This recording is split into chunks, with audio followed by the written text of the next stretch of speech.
power fights back. The deep end burns. They built their empire on secrets. I just turned on the lights. Trump's retribution, in theaters now. The Arctic frost saga continues, and tonight we have new developments that will rock Washington to its core. What started as rumors about a CIA protection operation for Hillary Clinton has exploded into the biggest intelligence scandal of our lifetime. New whistleblowers are coming forward with documentation, recordings, and evidence that proves this goes all the way to the top. James Comey's name keeps surfacing in these leaked documents, and word is he's assembling a legal team that costs more than most Americans make in a decade. The deep state's crown jewel operation is crumbling, and now they're panicking.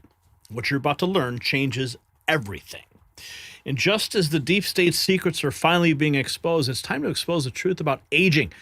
In a recent clinical trial, women who took collagen peptides daily saw dramatic improvements. Wrinkles reduced by 25%, skin elasticity up 9%, hydration boosted 29%. While Washington insiders try to cover their tracks, you can uncover younger-looking skin with BioTrust Ageless Multi-Collagen. It's not some government cover-up. It's real science, real results. 5 types of premium collagen work together to reduce fine lines and restore that youthful glow. Unlike the lies coming out of D.C., this actually delivers on its promises. And for a limited time, get 51% off at healthwithgary.com. While they're scrambling to hide the truth, you can reveal your best skin. That's healthwithgary.com. So we've got a lot breaking in the Arctic frost category. Kash Patel dropping a bombshell, revealing the Mar-a-Lago raid was politically motivated. Of course, we know that. Bill O'Reilly talking about Adam Schiff getting ready to feel President Trump's revenge. John Solomon talking about bombshell evidence brought against Comey. Superseding indictments. House Judiciary GOP launching a probe into AT&T Verizon responses and Jack Smith's partisan investigation. Articles of impeachment against Judge James Boasberg for rubber stamping partisan surveillance. I mean, folks, here, Attorney General Pam Bondi. During the Arctic frost investigation, we found the special counsel seized President Trump's government-issued phone. This means the Biden administration turned over President Trump's phone to special counsel, an unprecedented action. She continues that, in addition, special counsel subpoenaed all of President Trump's personal phone records. She writes, "We can never again allow this kind of government weaponization in America. I submitted these new documents to our partners on Capitol Hill. I commend our team at the FBI for working diligently to expose this." This is the document. The word Comey crossed out is Mitch. Mitch is code name for Stephen Halper. Stephen Halper was Brennan's CIA operative who worked for the FBI as a confidential human source in Crossfire Hurricane, also worked with British intel and for Hillary Clinton. Halper is the architect of the Hillary plan to tie Trump to Russian intelligence, distract from her email scandal that was costing her the election. Halper, in coordination with Steele, who knew through the former head of British intelligence, Richard Dearlove, lied about Carter Page to get surveillance on Trump's campaign. Halper lied about General Flynn having an affair with me, and that I'm a Russian spy to start FBI investigation of General Flynn. Svetlana Lokava posting this 24 hours ago. Here is, you can see it right there, Mitch crossed out. Mitch is code name for Stephen Halper. Let's see what, with respect to Comey, let's see what John Solomon's talking about here. People were in the skip. Comey, will this potentially be evidence that is brought in the grand conspiracy impaneled Great question. grand jury in Florida? Yeah. So it could be, all right, particularly if they can prove that people were in the skiff trying to get rid of evidence before Kash Patel and Donald Trump took over. That could become a superseding indictment. Hey, did Comey talk to people who then did that? How did, why was Comey's handwritten notes there and not given to the Senate or the House years ago? So there are additional things in this discovery that raise questions about whether Comey obstructed. So you could see a superseding indictment. Now, the revelation that he had these handwritten notes and seemed to know about it, I did some reporting last night. Lindsay Halligan tried to get that as a third charge against Comey. She failed. The grand jury wouldn't indict on that. Now, maybe there's new evidence that they can go back and recharge that. But they tried to bring that in as the third sort of count in this indictment. They did not succeed. But that doesn't mean fresh evidence and fresh testimony doesn't lead to that. And then keep in mind the reporting we did recently. We know that James Banker told the Postal Inspection Service that Comey authorized him to leak classified information, not about Hillary Clinton, not about Donald Trump, about another case, the Espionage Act on that, which that leak occurred late 2016, we believe. That's a 10-year statute, so that could be added later as well. So there are hints that Halligan and team and Kash Patel could bring additional charges based on the evidence we're now seeing. Additional charges inbound. Kash Patel dropping a bombshell 24 hours ago. The FBI team, you came in, you're there now, the leader. But have the old leaders who assigned this and directed this operation, have they been dismissed from the FBI?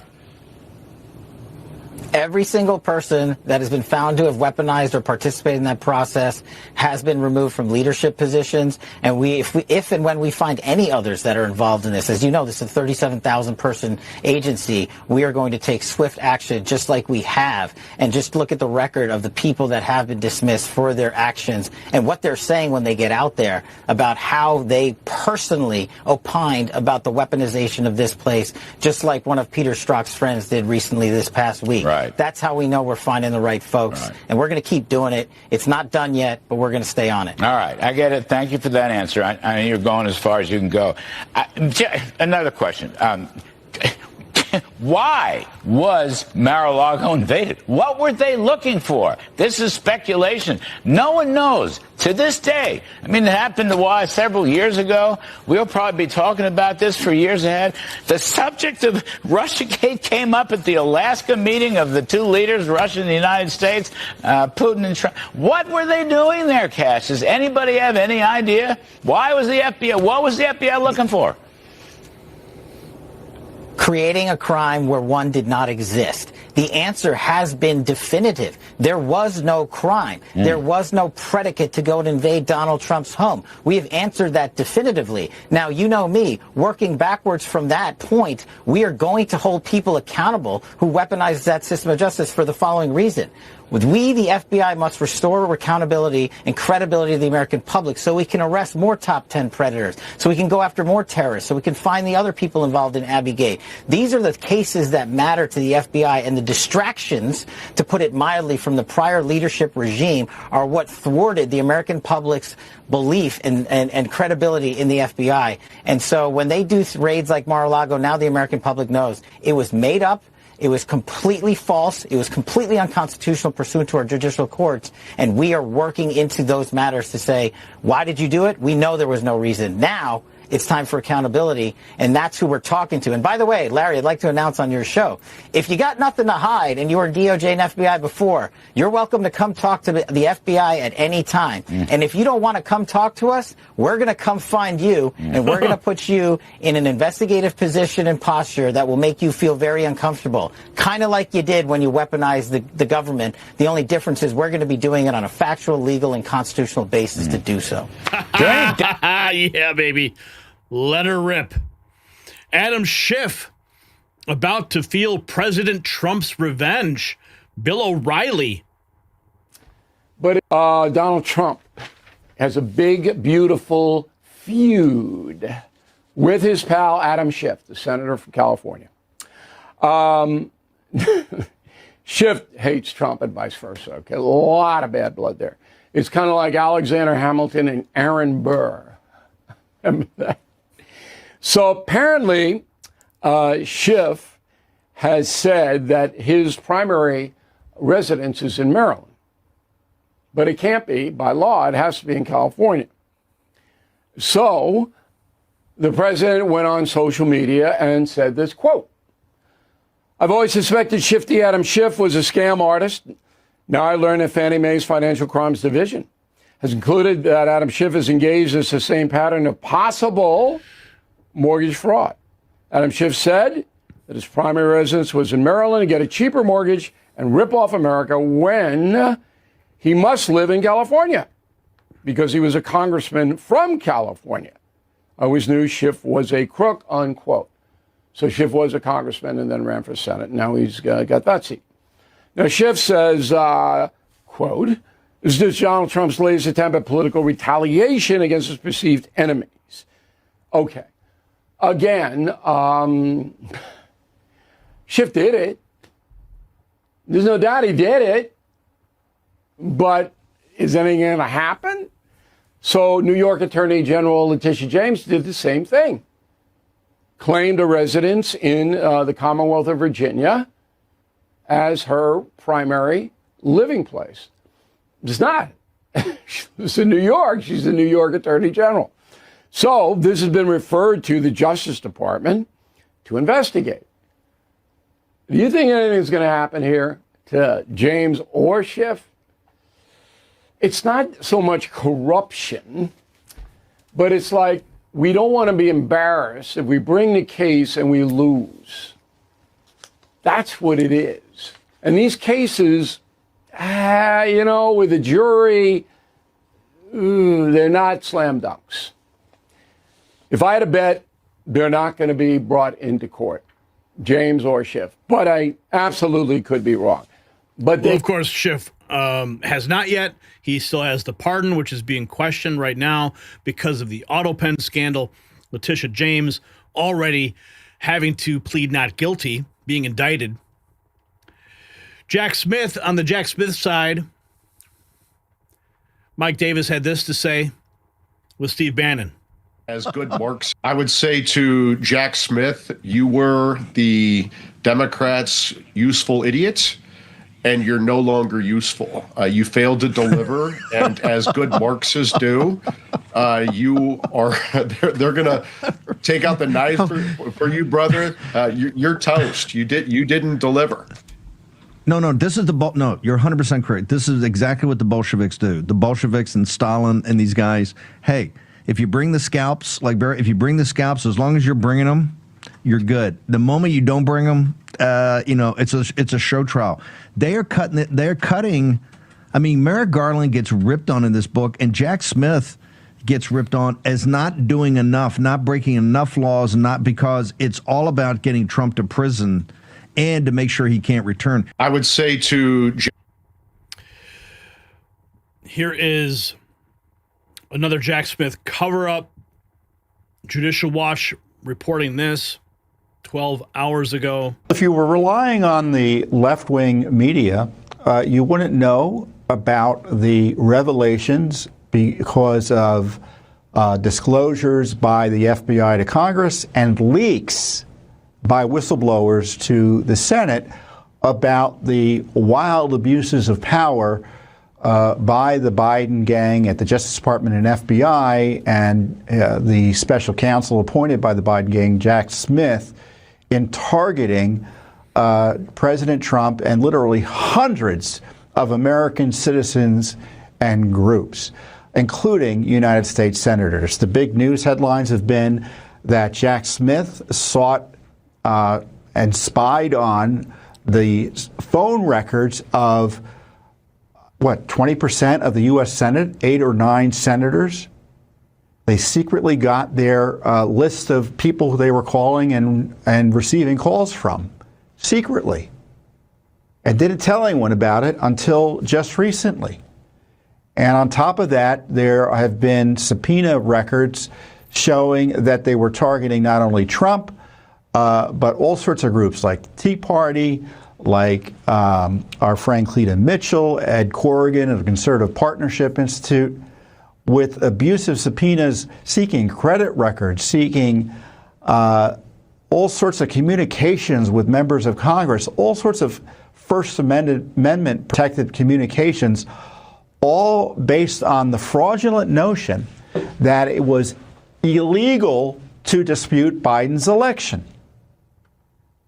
So the very pretext or predicate, as the FBI and the DOJ likes to say, for initiating this scam investigation to jail Trump, target the Republican Party generally, citizen activists at the state level involved in election disputes, groups who were just talking and exercising their First Amendment rights. They just went on a rampage of subpoenas and such, targeting them. And all of this has not been, by the way, disclosed by the Justice Department and FBI. Much of it was disclosed by a whistleblower or whistleblowers. Whistleblowers coming forward, revealing what really happened. MAGA cult slayer posting this. Jack Smith on the offensive? Hook up the IV. The offensive. We have some pretty big news right now. Jack Smith, the prosecutor who went after Donald Trump, he's ready to prosecute Trump publicly. He wants to testify in front of Congress. He wants to make the case against Donald Trump, present the evidence that he would have presented in a court of law, this time to the American public and to the House of Representatives and to the Senate. According to the New York Times, Jack Smith is getting ready to go on the offensive against Donald Trump to essentially prosecute the president of the United States for the crimes that he was never able to be prosecuted for because he won the election. And while this could shape major public narrative, especially as we head into the midterm elections, and can completely undercut Donald Trump's presidency, because Donald Trump will essentially be prosecuted in front of the American public, whether in Congress or just generally. And while he may never serve any prison time, he may never be convicted in a court of law for these crimes, the evidence will be presented in the court of public opinion by Jack Smith. At least that's what the Times is reporting. So we'll see what happens next. Spread the word. Follow along for more. Wow. Jack Smith going on the offensive.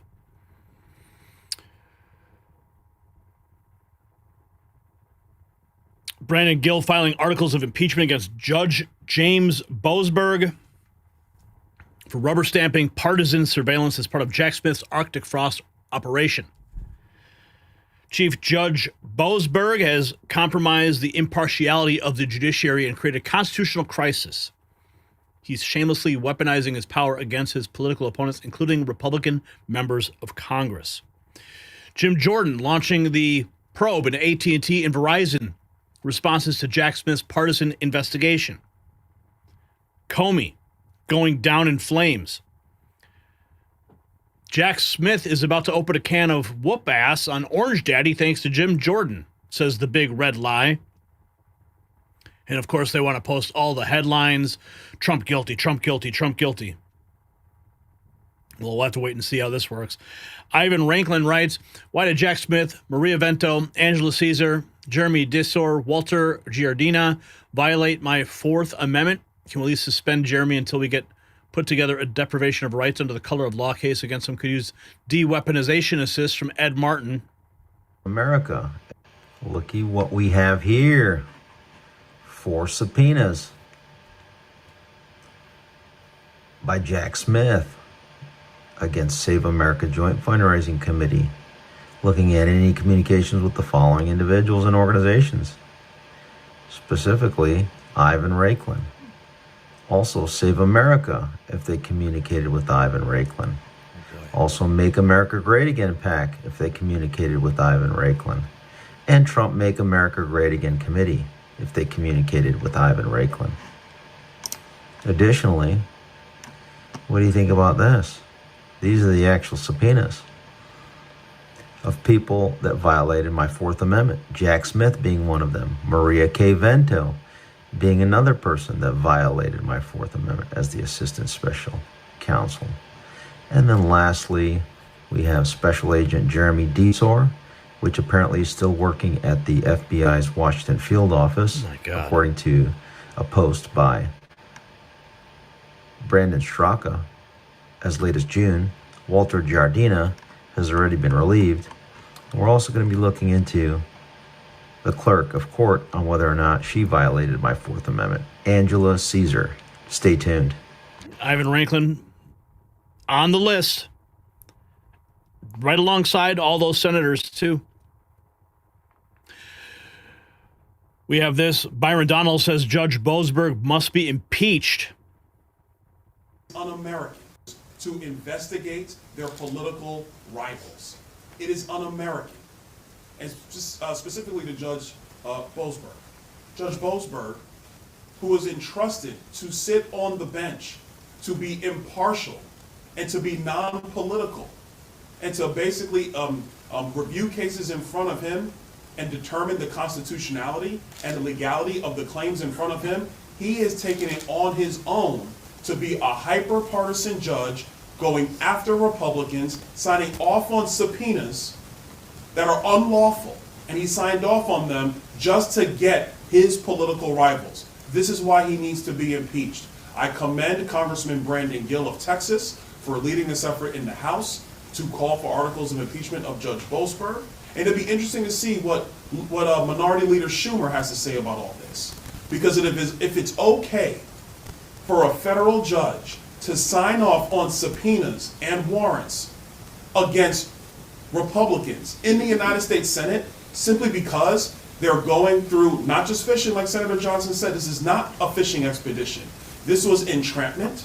This was trying to bury and to suppress your political rivals, all to maintain power in Washington, D.C. And I'll stress again, our Democratic colleagues, they want to talk about healthcare costs. Well, here are the facts. Their healthcare policy has led to premiums skyrocketing through the United States, deductibles skyrocketing through the.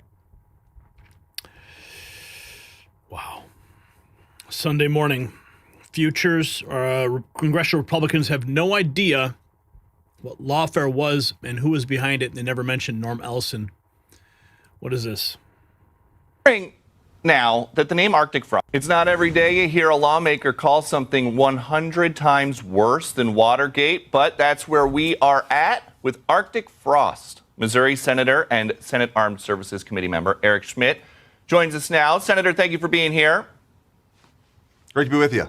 So we're hearing now that the name Arctic Frost was not randomly generated like FBI case names are supposed to be. Arctic Frost is the name of a specific Florida orange, and the thought is that the only person indicted was the quote-unquote orange man. What does that tell you? Wow. This is another symptom of Trump derangement syndrome, but I think that for the viewers at home to really understand the scope of this, it really is breathtaking. And I mentioned 100 times worth in Watergate. That may be an understatement. What happened was 3 days after President Trump announced he was running for president, the entirety of government and the Justice Department was weaponized against him to bankrupt him and his family and put him in jail for the rest of his life. So what happened? In Atlanta, a state case was, created to go after President Trump. The number 2 person in that case met with the White House. Alvin Bragg in New York began his criminal trial against President Trump, and the number 3 person left DOJ to go join Alvin Bragg's office. Then, of course, you have Jack Smith, who's notorious in prosecutor circles as the henchman you assigned to go get your person, the show me the man, I'll show you the crime kind of prosecutor. He's a total dirtbag. Brings this case against President Trump. But it wasn't just a war against a man, Peter. This was against a movement. So Arctic Frost was going after not just President Trump, but sitting United States senators with subpoenas. The Republican Attorneys General Association, I happen to be the chairman of that organization at the time, Charlie Kirk's organization, this massive dragnet to sweep up people because they were Republicans. That was their crime. So this is sweeping. It's huge in scope.